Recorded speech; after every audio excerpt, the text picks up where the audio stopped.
নমস্কাৰ, আপোনালোকৰ বাবে খুবেই এটা ভাল খবৰ মুকলি হৈছে কাৰণ আপোনালোকৰ বাবে পুনৰ চাকৰি নটিফিকেশ্যন মুকলি হৈছে। টোটেল আপোনালোকে 11,403টাকৈ পদ ইয়াতে দেখিবলৈ পাব। আপোনালোকৰ বাবে আগষ্ট মাহত 11,000তকৈ অধিক পদ মুকলি হৈছে। খুবেই এটা ভাল অপৰচুনিটি আপোনালোকৰ বাবে মুকলি হৈছে আৰু ইয়াতে আপোনালোকে এই পদসমূহৰ বাবে কেনেধৰণৰ কোৱালিফিকেশ্যন হ'লে এপ্লাই কৰিব পাৰিব আৰু কোনসকলে এপ্লাই কৰিব পাৰিব, বিভিন্ন ধৰণৰ এলিজিবিলিটি কি হ'লে আপোনালোকে এপ্লাই কৰিব পাৰিব, সকলোখিনি তথ্য আমি এই ভিডিঅ'টোতে আলোচনা কৰিছোঁ। গতিকে ভিডিঅ'টো শেষলৈকে চাই থাকিব। তেনেহ'লে আহক দেৰি কৰি আমি ভিডিঅ'টো আৰম্ভ কৰোঁ। আৰু যদি আপোনালোকে আমাৰ চেনেলত প্ৰথমবাৰৰ বাবে ভিডিঅ' চাই আছে তেনেহ'লে চেনেলটো ছাবস্ক্ৰাইব কৰি দিব এনেধৰণৰ জব ইনফৰ্মেটিভ ভিডিঅ'সমূহ নটিফিকেশ্যন আগলৈ লাভ কৰি থাকিবলৈ। তেনেহ'লে আহক দেৰি কৰি আমি ভিডিঅ'টো আৰম্ভ কৰোঁ। আজিৰ পদখিনি মুকলি কৰিছে IBPSৰ ফালৰ পৰা। IBPS ক্লাৰ্ক ৰিক্ৰুইটমেণ্ট 2026ৰ নটিফিকেশ্যন ইতিমধ্যে মুকলি হৈ গৈছে। ইয়াতে আপোনালোকে 11,403টাকৈ পদ দেখিবলৈ পাব। আমি ইয়াৰ অভাৰভিউখিনি চাম। পোষ্ট নেম হৈছে CSA ক্লাৰ্কৰ বাবে পদ খালী আছে আৰু ভেকেঞ্চিছৰ কথা দিয়া হৈছে 11,403টাকৈ আপোনালোকে পদ ইয়াতে দেখিবলৈ পাব। বহুখিনি পদ আপোনালোকৰ বাবে মুকলি হৈছে আৰু অৰ্গেনাইজেশ্যনটো হৈছে IBPSৰ ফালৰ পৰা পদখিনি খালী কৰিছে আৰু কোৱালিফিকেশ্যনৰ কথা জনোৱা হৈছে। ইয়াতে গ্ৰেজুৱেটসকলে এপ্লাই কৰিব পাৰিব আৰু এপ্লাই মোডটো থাকিব অনলাইন। আপোনালোকে অনলাইন মাধ্যমেৰে ইয়াতে এপ্লাই কৰিব লাগিব আৰু এপ্লাই ফিজ ইয়াতে ৰখা হৈছে 175ৰ পৰা 850 পৰ্যন্ত আপোনালোকে ইয়াতে এপ্লিকেশ্যন ফিজ দেখিবলৈ পাব। কেনেধৰণৰ আপোনালোকৰ এপ্লিকেশ্যন ফিজখিনি হ'ব আমি পাছলৈ আলোচনা কৰিছোঁ। গতিকে ভিডিঅ'টো শেষলৈকে চাই থাকিব আৰু এপ্লাই ষ্টাৰ্ট ডেটো ইয়াতে 1 আগষ্টৰ পৰা এপ্লাই ষ্টাৰ্ট হৈ গৈছে আৰু 21 আগষ্টলৈকে আপোনালোকে এপ্লাই কৰি থাকিব পাৰিব। 1 আগষ্টৰ পৰা 21 আগষ্ট পৰ্যন্ত আপোনালোকে ইয়াৰে অনলাইন এপ্লাই কৰিব পাৰিব। যিসকলে এপ্লাই কৰিম বুলি ভাবিছে তেনেহ'লে আপোনালোকে এপ্লাই কৰি ল'ব পাৰিব। বৰ্তমান আপোনালোকৰ বাবে অনলাইন এপ্লাই চলি আছে। পোষ্ট নেম হৈছে কাষ্টমাৰ ছাৰ্ভিচ এছ'চিয়েটছ। ইয়াতে CSAৰ বাবে আপোনালোকে পদ দেখিবলৈ পাব আৰু ৰিক্ৰুইটমেণ্টটো হৈছে কমন ৰিক্ৰুইটমেণ্ট প্ৰচেছ আৰু ৰিক্ৰুইটমেণ্ট ইয়াৰটো দিয়া হৈছে 2027 to 28। যদি আপোনালোকে এপ্লাই কৰিম বুলি ভাবিছে এপ্লাই কৰিব পাৰিব। ইয়াতে আপোনালোকে পে স্কেলটো বা আপোনালোকৰ যিখিনি চেলাৰী হ'ব আপোনালোকে ইয়াতে 24,050 টকাৰ পৰা 64,480 টকা পৰ্যন্ত আপোনালোকে চেলাৰী লাভ কৰিব পাৰিব। আপোনালোকৰ বেছিক পে'টো থাকিব 24,050 আৰু আপোনালোকে এটা পিছলৈ ভাল এটা চেলাৰী লাভ কৰিব পাৰিব 64,480 পৰ্যন্ত আপোনালোকে চেলাৰী তাতে লাভ কৰিব পাৰিব।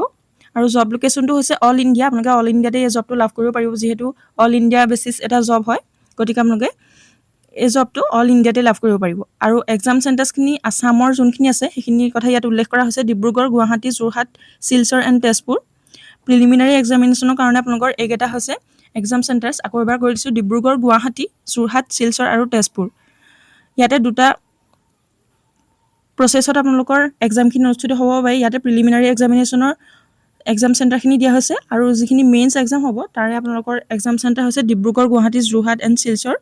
তাতে ইয়াতে তেজপুৰটো নাই। আপোনালোকৰ এইকেইটাই হৈছে এক্সাম চেণ্টাৰ আৰু মিডিয়াম অফ এক্সামিনেশ্যন দিয়া হৈছে ইংলিছ, হিন্দী এণ্ড আছামিজ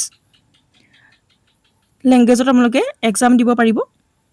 আৰু ভেকেঞ্চিজ ইন আছাম দিয়া হৈছে। আছামত আপোনালোকৰ কিমানখিনি ভেকেঞ্চি লাভ কৰিব পাৰিব আৰু ভেকেঞ্চিখিনি কোনকেইটা বেংকত আপোনালোকে লাভ কৰিব পাৰিব সেইখিনিও দিয়া হৈছে। আছামৰ বাবে টোটেল আপোনালোকে 349টা বা 349টাকৈ ভেকেঞ্চি দেখিবলৈ পাব। আৰু ইয়াতে বেংক ৱাইজ আপোনালোকৰ ভেকেঞ্চিখিনি দিয়া হৈছে। পাঞ্জাৱ নেশ্যনেল বেংকত আছে 102টা পদ খালী, কানাড়া বেংকত আছে 55টা, চেণ্ট্ৰেল বেংক অফ ইণ্ডিয়াত আছে 54টা, ইণ্ডিয়ান বেংকত আছে 40টা, বেংক অফ বৰোদাত আছে 36টা, পাঞ্জাৱ এণ্ড সিন্ধ বেংকত আছে 30টা, ইউকো বেংকত আছে 22টা, ইণ্ডিয়ান অভাৰচিজ বেংকত আছে 8টা, বেংক অফ মহাৰাষ্ট্ৰ তাত আছে 2টা আৰু বেংক অফ ইণ্ডিয়াত ইয়াতে দিয়া নাই আৰু ইউনিয়ন বেংক অফ ইণ্ডিয়াত নট ৰিপৰ্টেড দিয়া হৈছে। আৰু টোটেল আপোনালোকে 349টাকৈ পদ দেখিবলৈ পাব। যদি আপোনালোকে এপ্লাই কৰিম বুলি ভাবিছে বা এই জবটো কৰিব বিচাৰে তেনেহ'লে আপোনালোকে এতিয়া বৰ্তমান এপ্লাই চলি আছে, যিহেতু আপোনালোকে এপ্লাই কৰি থাকিব পাৰিব 21 আগষ্ট পৰ্যন্ত।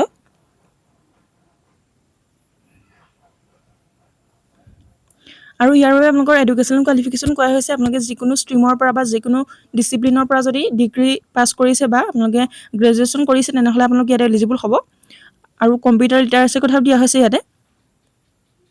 অপাৰেটিং এণ্ড ৱৰ্কিং নলেজৰ কম্পিউটাৰ লাগিব আপোনালোকৰ তাতে কম্পালচৰি দিয়া হৈছে। আৰু লেংগুৱেজ প্ৰফিচিয়েঞ্চিৰ কথাও দিয়া হৈছে। আপোনালোকৰ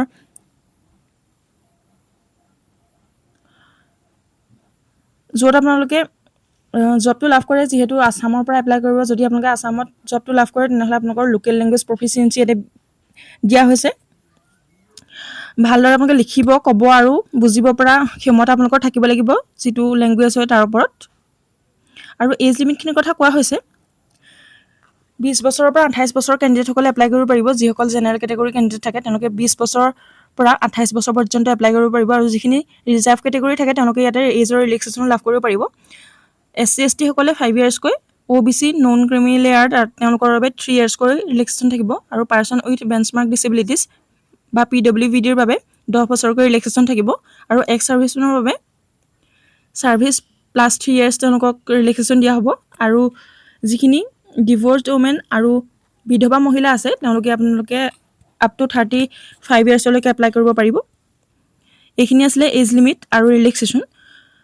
ইয়াৰ পাছতে এপ্লিকেশ্যন ফিজৰ কথা দিয়া হৈছে। যিখিনি SC ST PWD ESM আৰু DESM কেটেগৰী কেণ্ডিডেট আছে তেওঁলোকে 175 কৈ দিব লাগিব এপ্লিকেশ্যন ফিজ আৰু অল আদাৰ কেণ্ডিডেটছৰ বাবে ইয়াতে 850 দিয়া হৈছে। আৰু কাৰেকশ্যন ইন এডিট উইণ্ড' আপোনালোকে যদি কিবা কাৰেক্ট কৰিব বিচাৰে তেনেহ'লে 200 কৈ আপোনালোকে ফিজ দি কাৰেক্ট কৰিব পাৰিব। এইখিনি আছিলে আপোনালোকৰ এপ্লিকেশ্যন ফিজ আৰু অনলাইন মেথডৰে আপোনালোকে পে'মেণ্ট কৰিব লাগিব। আৰু চিলেকশ্যন প্ৰচেছটোৰ কথা কোৱা হৈছে ইয়াতে। প্ৰিলিমিনাৰী আৰু মেইনছ এক্সামৰ জৰিয়তে আপোনালোকক চিলেক্ট কৰা হ'ব। প্ৰিলিমিনাৰী এক্সামিনেশ্যন আপোনালোকৰ ইয়াতে টোটেল 100 মাৰ্কছ থাকিব। English language, numerical ability, reasoning ability, তাতে আপোনালোকে টোটেল 100 মাৰ্কছ থাকিব আৰু 100টা কুৱেশ্যন, যিহেতু পাৰ কুৱেশ্যন আপোনালোকৰ 1 মাৰ্কছকৈ থাকিব। আৰু ডিউৰেশ্যনটো থাকিব 60 মিনিটছ বা 1 ঘণ্টাৰ এটা এক্সাম অনুষ্ঠিত হ'ব আৰু মেইনছ এক্সাম হ'ব তাৰ পাছতে। তাতে আপোনালোকৰ জেনেৰেল এণ্ড ফাইনেন্সিয়েল এৱাৰনেছ থাকিব, তাতে 40 মাৰ্কছ থাকিব, 40টা কুৱেশ্যন থাকিব, মাৰ্কছ থাকিব 50 আৰু ডিউৰেশ্যন থাকিব 20 মিনিটছ। আৰু জেনেৰেল ইংলিছ তাতো আপোনালোকৰ 40টা কুৱেশ্যন আৰু 40 মাৰ্কছ থাকিব। আৰু ৰিজনিং এবিলিটিত আপোনালোকৰ কুৱেশ্যন থাকিব 40টা আৰু মাৰ্কছ থাকিব 60 আৰু কোৱান্টিটিভ এপ্টিটিউডত থাকিব 40টা কুৱেশ্যন আৰু 50 মাৰ্কছ থাকিব আৰু টোটেল আপোনালোকৰ 160 কুৱেশ্যন থাকিব আৰু 200 মাৰ্কছৰ এটা এক্সাম অনুষ্ঠিত হ'ব, তাতে থাকিব 125 মিনিটছ। তাৰপাছতে লোকেল লেংগুৱেজ প্ৰফিচিয়েঞ্চি টেষ্ট হ'ব। সেইটো টেষ্টটো আপোনালোকে এটেণ্ড কৰিব লাগিব আৰু প্ৰভিজনেল এলটমেণ্ট এনেদৰে আপোনালোকক চিলেক্ট কৰা হ'ব। আৰু how to apply for IBPS clerk recruitment 2026 ইয়াৰ বাবে আপোনালোকে যিহেতু অনলাইন মাধ্যমেৰে এপ্লাই কৰিব পাৰিব, সেইসকলে আপোনালোকে যিটো ইয়াৰ অফিচিয়েল ৱেবছাইট আছে তাতে গৈ আপোনালোকে এপ্লাই কৰিব পাৰিব। যিসকলে এপ্লাই কৰিম বুলি ভাবিছে ইয়াতে আপোনালোকৰ পাছপৰ্ট চাইজ ফটো দৰকাৰ হ'ব, ছিগনেচাৰ ব্লেক ইংকত আপোনালোকৰ মানে ব্লেক চিয়াঁহীৰ আপোনালোকৰ এটা ছিগনেচাৰ লাগিব তাতে। এনেদৰে আপোনালোকৰ ডকুমেণ্টছ হ'লে আপোনালোকে এপ্লাই কৰিব পাৰিব। ইয়াতে আপোনালোকে যদি ভিজিট কৰে সকলোখিনি তথ্য ভালদৰে জানিব পাৰিব। আমি ইয়াৰ লিংকটো আপোনালোকে ডেছক্ৰিপশ্যন বক্সত পাব। ইয়াৰ পৰা গৈ আপোনালোকে ইয়াৰ অফিচিয়েল নটিফিকেশ্যনখন ৰিড কৰাৰ লগতে আপোনালোকে এই ৱেবছাইটত আহি ইয়াতে দিয়া ডিটেইলছখিনি আপোনালোকে সকলোৱে ৰিড কৰিব পাৰিব। আপোনালোকে এপ্লাই কৰাৰ আগত সকলোৱে ইয়াৰ অফিচিয়েল নটিফিকেশ্যনখন এবাৰ ৰিড কৰিবলৈ নাপাহৰিব। তাতে আপোনালোকে ভালদৰে ইয়াৰ বাবে ডিটেইলছখিনি জানিব পাৰিব যিসকলে এপ্লাই কৰিম বুলি ভাবিছে। ইয়াতে নটিফিকেশ্যন ডেট হৈছে 1 আগষ্ট 2026। 1 আগষ্টৰ পৰাই ইয়াতে নটিফিকেশ্যন মুকলি হৈ গৈছে আৰু এপ্লাইও হৈছে 1 আগষ্টৰ পৰাই।